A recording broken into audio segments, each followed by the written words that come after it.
So what we're going to do is we are going to go into some questions now, but before that, I just wanted to take a moment to acknowledge the important role of the sponsors for the event. We've got some fabulous sponsors here who have put their hand in their pocket as a vote of support for the conversation and to make this thing happen. What I invite delegates to do is to go to the website and be able to look at the sponsors who are listed and be able to go through to their links and be able to find them, because me just telling you who they are is not going to necessarily cut the mustard here. You've actually got to go and have a look at their products and services. And so, but with that, I will itemise them. Obviously, Victorian Government, having been formerly worked at the Victorian Government, I know that it's quite hard to find money for these sort of things when you're one of the well-meaning public servants that works there. And so good on them for seeing the value in it. And obviously the Minister this morning being prepared to stand up and talk to a topic which she perhaps knew she was going to get some stick for in light of recent announcements. The gold sponsors Jet Charge, EV Networks, FIMA, I think it might be pronounced. I'm not quite sure. Sorry if I've got that wrong. And Transport Mutual Credit Union. Again, look at their links through the website. These people are obviously supporting what's happening here, and so good on them for doing that. Just go through and check out what they do, and that will certainly help with the case for them coming back and supporting events like this in the future. So what I'm going to do now is start throwing questions at our experts here. So thank you for all of the people who have posted questions. Oh shoot, I've got the wrong room open there. That's room one. So one of the first questions that was, that's what happens when you close the wrong window and you open it again and the sound's on. So let that be a lesson if you're ever doing the role I'm doing. The conversions. There's been two questions posed about conversions around, one of them quite specific, just around what it was in WA. What were the legal hurdles faced doing an electric motorcycle conversion, RE/R? You might know what that is. I think Chris Jones, being our WA man on the ground, but obviously just the conversation around electric motorcycle conversions in general. So if you could please just give us a description of that. Sure. So I should quickly point out that my bike Voltron Evo was never road registered. It was purely a track bike, and about 10 minutes in the saddle will remind you that it's purely a track bike. It's not very comfortable at all. But several electric motorcyclists have got their vehicles licensed here in Western Australia. And if anything, it's a little bit easier than getting a converted car licensed. You still need to get a certifying engineer to go over it. You still need to apply through the Department of Transport's website. And that process is very straightforward. Give as much information to the department as you can. Transport and Policy Services is the group you need to speak to within the Department of Transport in WA anyway. Generally, it's pretty good. They want to make sure that all of the components that you're using on the bike are Australian design rules compliant or can be made to be compliant. So things like make sure that the brakes are just consistent, whether they're Suzuki brakes or something like that, and make sure the headlight works exactly as it should. It's not particularly onerous. They're not going to get you to crash test it. They will get you to do a braking test, especially if the weight of the bike is now substantially heavier than it was originally. But generally, it's not too bad. As I say, follow the rules, follow NCOP 14, which is basically the go-to guide for what you need to do when converting a vehicle, and motorcycles are no different. They're included in that category. So it's not an onerous task, but do get in touch with the Department of Transport as early as possible and keep them in the loop the whole time. And would you say, within the vast spectrum of possibility here, is it possible to say roughly how much it might cost to do let's say a typical conversion? And you might have to explain what that might mean, but there is no such thing as a typical conversion. Look, I think $20,000 will get you an outstanding bike. And that's sort of in that 35 kilowatt range. And you'll probably, 35 kilowatt power range. You're probably looking at about 100 to 120 kilometers of riding range with that kind of money. But it'll be a nice, neat, smooth ride.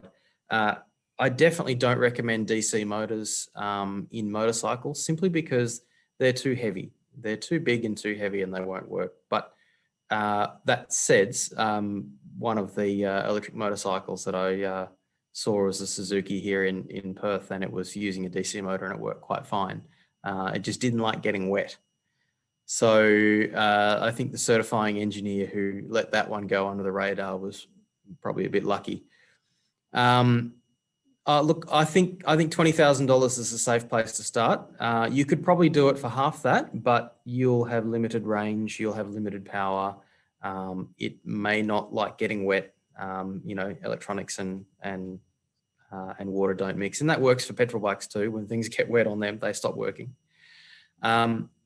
I should also add that you can take scooters and you can convert scooters to electric far more easily because the swing arm is the drive in scooters, and that really lends itself to hub motors. So you can pick up hub motors quite affordably. They're sort of a couple of $1,000 and you'll get an 8 kilowatt hub motor.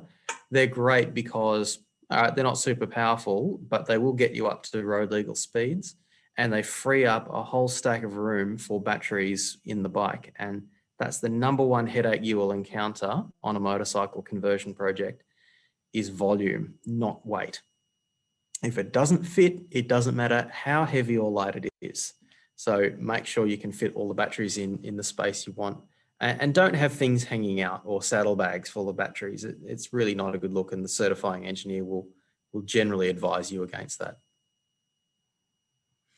Great, that's excellent, Chris. That's a lifetime of learning on display right there, people. So good on. Thank you for sharing. The question for Peter around, let's say, private imports. My old friend Daryl Budgeon is on the chat, and he's saying, talking about private imports. He cited a particular example, the Lightning, which he believes is under 30 grand US. What's your knowledge of electric motorbikes overseas or the import arrangements? I'll start with you, Peter, and I'm sure, Chris, you've got some thoughts as well. Come off mute, Pete. I don't profess to know anything about electric motorbikes, I'm afraid. I'd really like a Zero, but no, I can't comment on that. Okay. I'd have to defer to Chris. That's okay. Yeah. I want to share the love here, so I'll come back to you with a question. I'm going to pick you up on it in a minute. Chris, any thoughts? Yeah, sure. So, hey, Daryl, how you going? Importing vehicles that aren't compliant for Australian roads is a massive headache, even for motorcycles. Even though you don't have to worry about what side the steering wheel is on, it is a lot harder than you think. We've had quite a few people around the country try to import electric two-wheelers from China in particular, but also elsewhere in the world, and they've hit brick walls. And I think it's because of the Australian design rule compliance expectations. To my knowledge, none of the Lightning motorcycle lineup, and that includes the LS281 superbike, but also their latest carbon bike, has been homologated for use in Australia. And that's basically the first brick wall that any manufacturer is going to hit when it comes to selling your product in the Australian market is homologation and ADR compliance. To my knowledge, Lightning has not started that.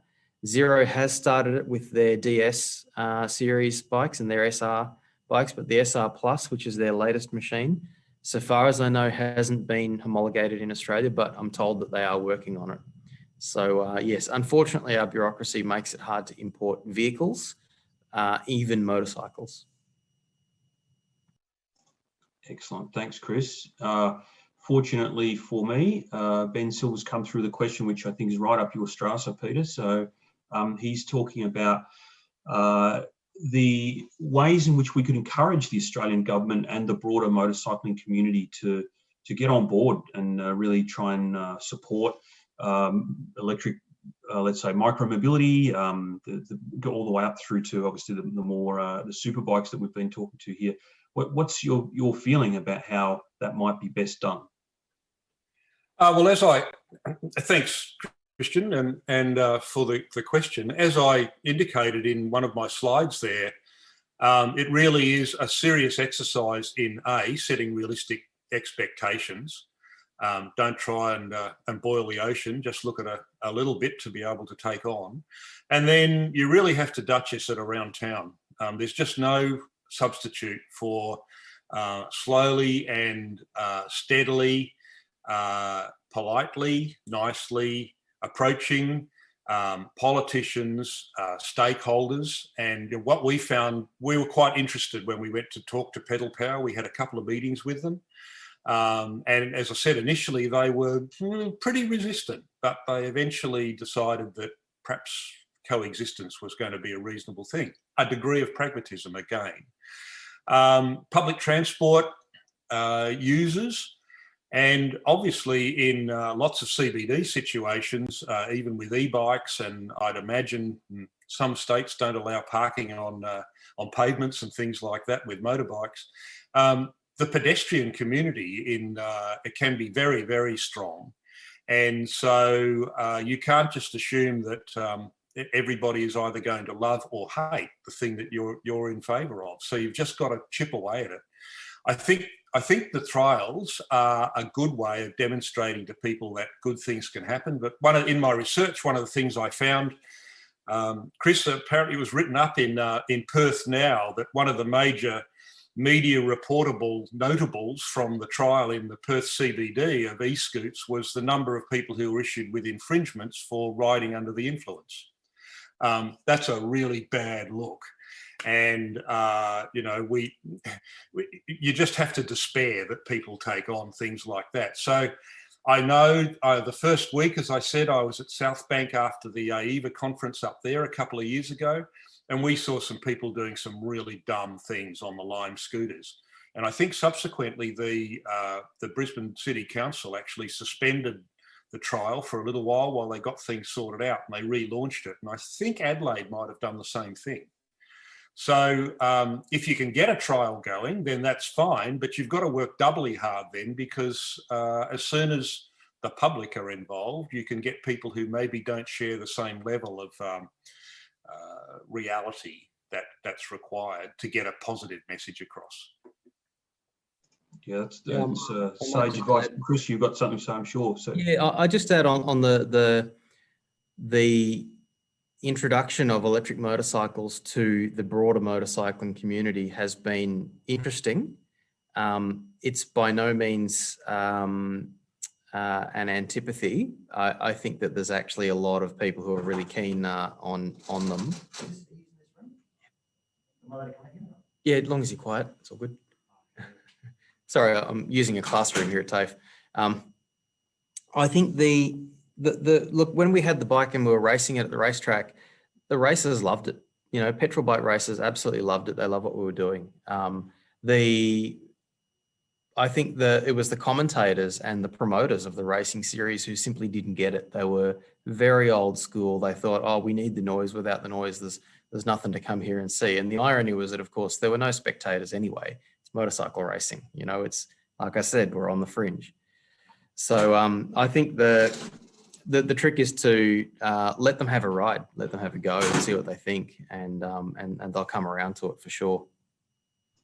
Yeah, great. I suppose just to add to that, having worked inside of government as well, you certainly can't lose a race where you back a horse called self-interest, and the local jobs and economic development is always a very persuasive argument for government. So if you're looking for a sponsor who might be an elected member, anywhere where there is a production facility or something like that, the local member, if they're well aware of the job creation and economic development opportunities for their municipality, then they can often be a powerful voice in the halls of Parliament and beyond. So there's other ways of being able to tackle that as well, and certainly considering it through the lens of who's going to lose. What's the solution for who loses out through change, and inevitably change does translate to somebody dips out. So, and policymakers tend to lose their nerve a little bit once that happens. So those sort of things. Now let's see. So we've got some other high-level questions. I suppose just the observations. I've got my own question here. Actually, I'm going to get on.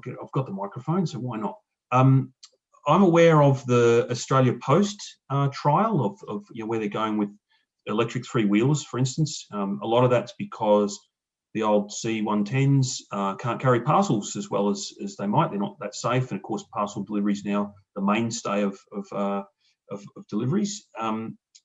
Do anyone have any insights or observations about that trial, or what it might represent in terms of the normalisation of electric, let's say, micro-mobility motorbikes? And they are three wheels, but any thoughts from the panel about that? It's very high profile, and they're doing it at scale.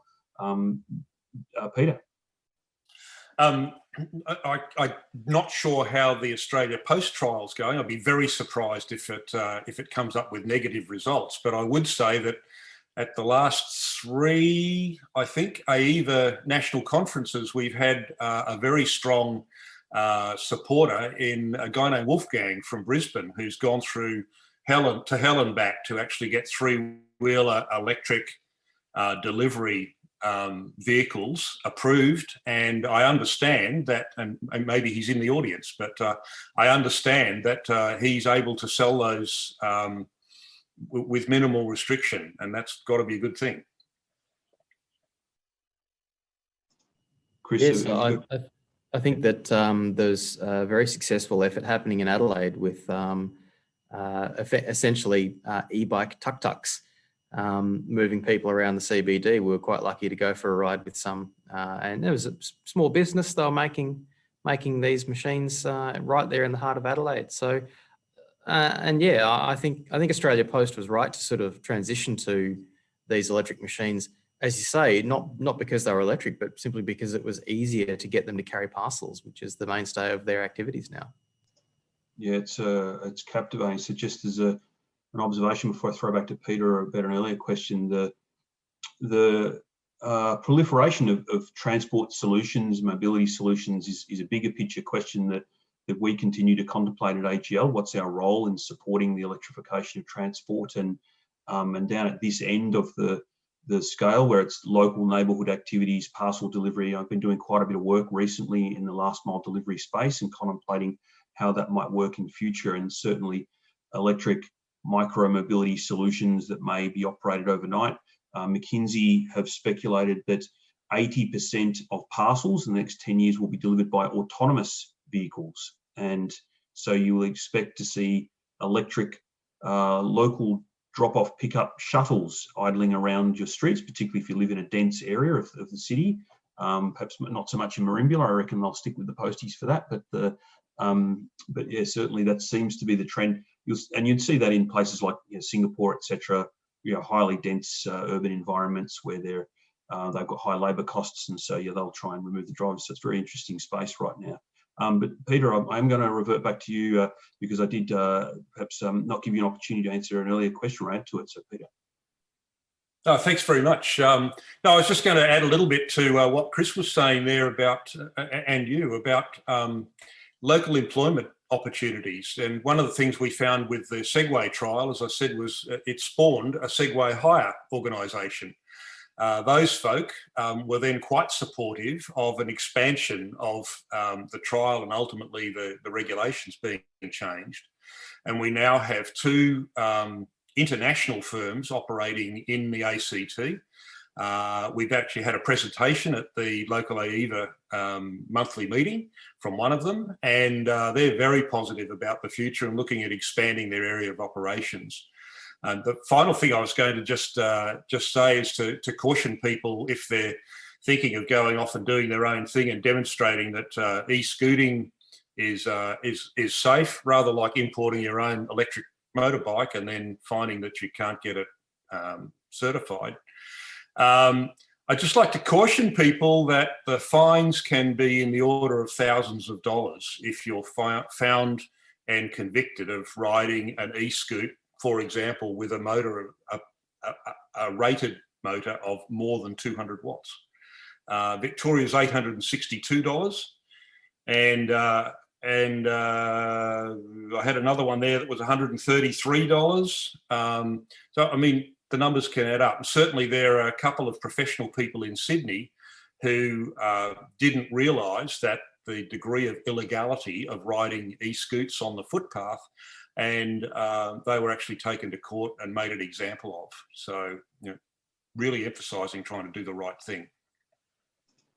Yes, I certainly know Victoria. We love a good fine and infringement, so no surprise to me there. Now, I'm quite pleased to see that in the chat that's happening alongside that we've got opportunities to hear more about some of these topics later on. So just to give a taster for other people, Wolfgang is going to be on he's the very last presentation for the day, and he's going to be able to speak to some of these topics in detail. I'm looking forward to that, because then I'll get to break for a, let's just say, refreshing cold beverage after that. So super duper.